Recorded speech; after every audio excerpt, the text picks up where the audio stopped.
to another episode of Reinventing the Meal. So today, we're gonna be making black bean and cheese empanadas. To make these, you're gonna need 2 cans of beans, you're gonna need corn, you're gonna need the empanada wraps themselves. We're using pre-made.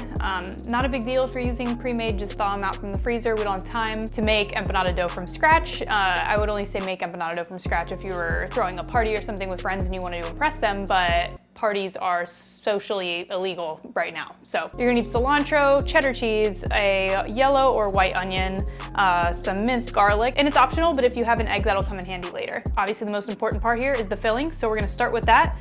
We're gonna start with our aromatics, which is our garlic and our onion. We're gonna go ahead and dice half an onion, and don't come for me, I'm using pre-minced garlic just because it's easier. I'm gonna use about a tablespoon. We're gonna put that in a pot, and we're gonna saute that until it is fragrant. You will definitely know when it's fragrant because it makes your whole house smell amazing. So once that's all set, you're gonna go ahead and add your 2 cans of beans and your 1 can of corn. Be sure that you drained all of these beforehand. Do not keep the liquids that come in the can, just drain them in the sink. You're gonna go ahead and just give that a quick little mix, and then we're gonna add our seasonings. We're of course doing some salt and pepper, we're doing some cumin, we're doing some cayenne, all this to taste, whatever makes you happy.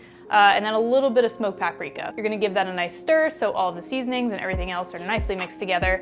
And then the best part about this is you just leave this pot alone to simmer on low for like an hour. Over the course of this hour, you're just gonna come over and stir, make sure nothing's getting burnt at the bottom, and you're gonna squish the beans a little bit so it creates more so like a paste. This will make stuffing our empanadas much easier when we get there. So once it's been about an hour and you have your perfect, soft, mushy bean, corn, onion, garlic, yummy filling, you're gonna let it cool off for a little bit because we want it to be cool when we add our cheese so all the cheese doesn't melt right away. We still want the cheese to actually still be in its shredded form when we put them in the oven. Otherwise, you're just gonna have difficulty with this melty, cheesy slop just putting the empanadas together. Cut up a little bit of cilantro, as much as you want. Then you're gonna take your empanada dough, you're gonna lay it out on a cutting board, and I found that roughly like a generous spoonful and a half is about what's perfect for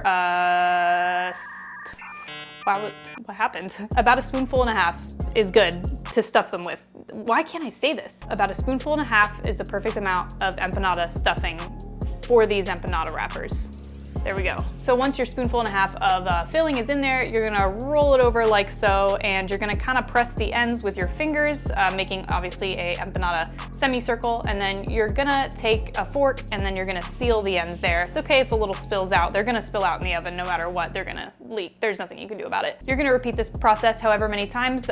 For me, it was 10 because there were 10 wrappers that came in the empanada wrapper packet. So I said an egg would be helpful here because if you want like a really nice like golden brown kind of color, you're just gonna get some egg wash and layer them up with it before they go ahead in the oven. Before you do put them in the oven though, make sure that you give all of them like a little slit with a knife just as ventilation, otherwise they'll explode and it's not gonna be a good time. So once they are in the oven, which is at 425 degrees, they're just gonna need about 20 to 25 minutes in there to cook, but just go ahead and keep an eye on them. Every oven's different, so once you just see that they're a really nice solid golden brown is when you take them out. And it should go without saying, but don't eat them as soon as they come out of the oven because they're obviously gonna be really fucking hot. Let them cool off for like 10 to 15 minutes. Otherwise, you're gonna have this scenario that you do with like pizza rolls and you're just not gonna be able to taste anything for the next 10 days because you completely burn the inside of your mouth. As you can tell by the footage too, with me dipping the empanada in the salsa, I kind of already ate one, but I'll eat another one here for the sake of authenticity and so I can talk to you guys about it.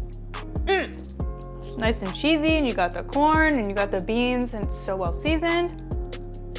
Honestly, these are really bomb with like some sour cream and some salsa and some hot sauce. So I'm probably gonna go do that after the video. But even on their own, you can just like, I have 10 over here. I'm gonna have leftovers. I can just have like a couple of these a day for lunch, and those are my meals, and that's good. That's like cost effective too. Anyway, that concludes today's video. Hope you enjoyed it. Hope you enjoy your empanadas. Not sure what I'm making next. Actually, yes, I do. I do know what I'm making next. Okay, cool. All right, well, I'll see you in the next one.